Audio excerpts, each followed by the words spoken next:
6h19, horário em Washington, para onde vamos agora, acompanhando as imagens ao vivo da região do Rio Potomac.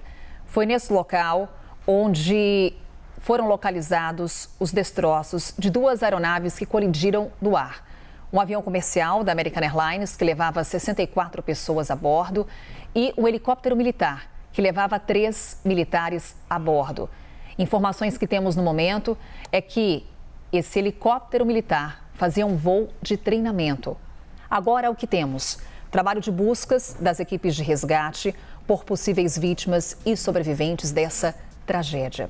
Vamos falar mais sobre esse assunto agora com entrevista aqui no Novo Dia com o Rafael Santos. Ele é piloto de Boeing 777 e fala conosco sobre esse acidente entre esse avião comercial e esse helicóptero militar. Muito obrigada por nos atender, Rafael. Bom dia.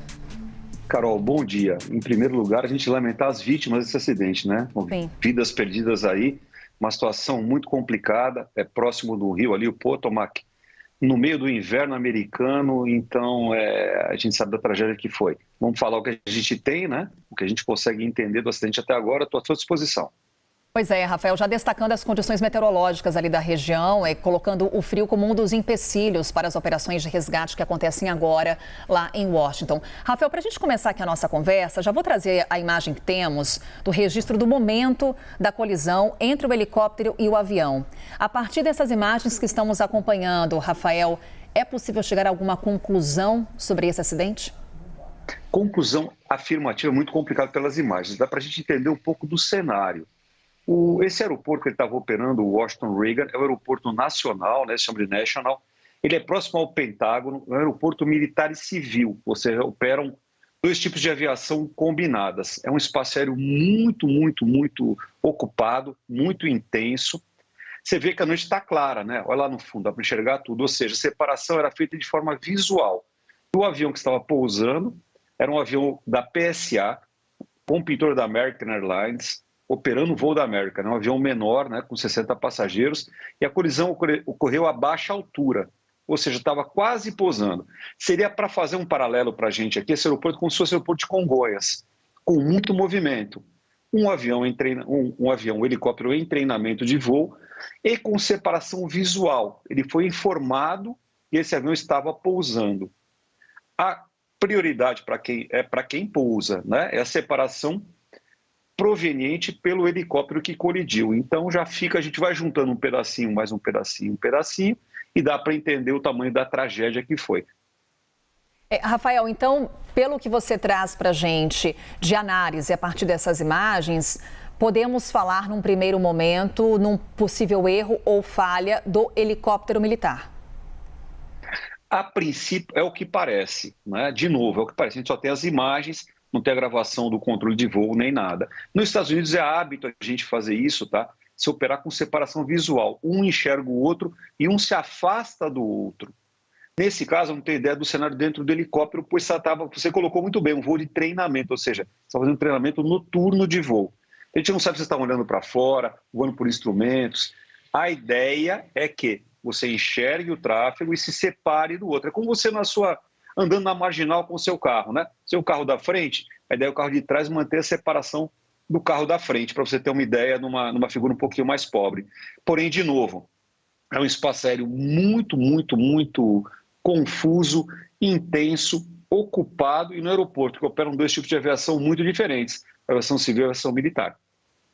Você nos explique, Rafael, como se dá os comandos da torre de controle. A CNN Internacional teve acesso já a esses áudios. Inclusive, o operador da torre de controle faz menção a essa visualização, pergunta ao piloto do helicóptero se ele visualizava o avião da American Airlines. Justamente essa preocupação que você destaca em sua análise, Rafael. E há especialistas em aviação ouvidos pela CNN Internacional que destacam a frequência diferente dessa comunicação que se dá da torre de controle entre a aviação comercial e a aviação militar.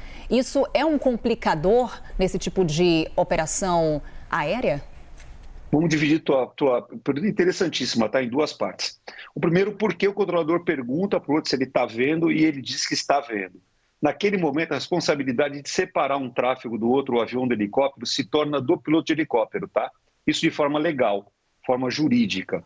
Então, no momento que eu digo assim, eu estou enxerguei o cara da frente, boa sorte, se separe, a minha parte como controlador está feita. Com relação às duas frequências separadas, é o que a gente destacou, é um aeroporto que opera civil e militar. As frequências são separadas porque as aviações são muito diferentes. O que perde a capacidade minha, como piloto civil, de entender que eu tenho um tráfego ao lado. Você vê que ele está pousando, ou seja, a concentração dos pilotos naquele momento é no pouso, é em frente, ela não é lateral. Você está pensando em chegar. Lembre-se de novo, você está parando naquela vaga de estacionamento no shopping, que só tem aquela sua vaga e você está colocando seu carro rapidinho. Você olha para o lado, faz a curva e já pensa logo em colocar seu carro ali dentro. Os pilotos estão concentrados nisso. De novo, o peso dessa separação toda recai sobre o helicóptero. Mais um detalhe, a gente tem dentro do avião do helicóptero um instrumentozinho chamado TCAS, que mostra cada posição de cada um dos dois. Como, de novo, esse aeroporto opera tráfegos militares de forma intensa, muito próximo, ele deve ter visto que o cara estava chegando, porém, entendeu que a separação estava sendo provida pelo helicóptero. Isso é suposição. Agora o NTSB vai fazer a análise do acidente. Nos Estados Unidos isso é feito de forma muito séria, tá? Por um órgão da aviação civil americana. Vamos entender o que aconteceu. De novo, é lamentar e tentar aprender algo com uma tragédia dessa, né? Já falamos aqui, são 64 pessoas que estavam a bordo do avião comercial, 3 militares no helicóptero que colidiu contra a aeronave. E a gente está falando, Rafael, de um helicóptero muito utilizado pelas Forças Armadas nos Estados Unidos. O que a gente tem de informação em termos de aparato tecnológico que poderia ser utilizado para evitar essa tragédia? E um outro ponto também destacado, Rafael, com relação a esse voo de treinamento. É um erro ou não o fato desse voo de treinamento estar acontecendo exatamente nas proximidades do aeroporto Ronald Reagan, por mais que seja um avião que receba voos militares e comerciais? Os dois, tanto o avião como o helicóptero, são dois equipamentos de ponta, tá? Então você tem todo o aparato eletrônico a bordo que te provê entender onde tem um outro tráfego, onde ele está, e me provê separação, inclusive, de forma visual e auditiva, tá? Ele conta para você, ó, tá chegando, né? Numa linguagem nossa, um jargão nosso aeronáutico e tal, você tem noção de onde está. Com relação ao treinamento em si, à noite, você coloca um risco adicional na operação. Se bem feito, né? E com risco mitigado, é possível se operar. De novo, a gente vê que tudo que excede o limite, ou seja, próximo do limite, aumenta o risco.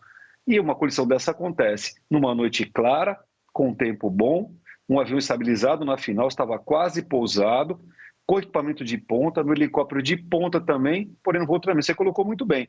Se é próprio ou não, não me cabe julgar. Porém, eu não recomendaria fazer.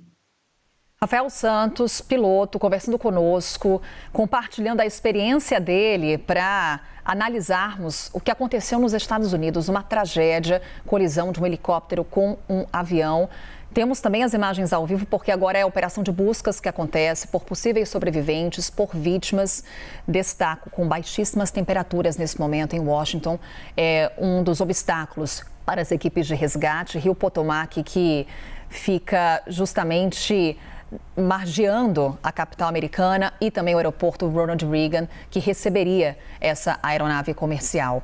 Rafael, mais uma vez, obrigada por estar conosco, por trazer essas explicações. Até uma próxima.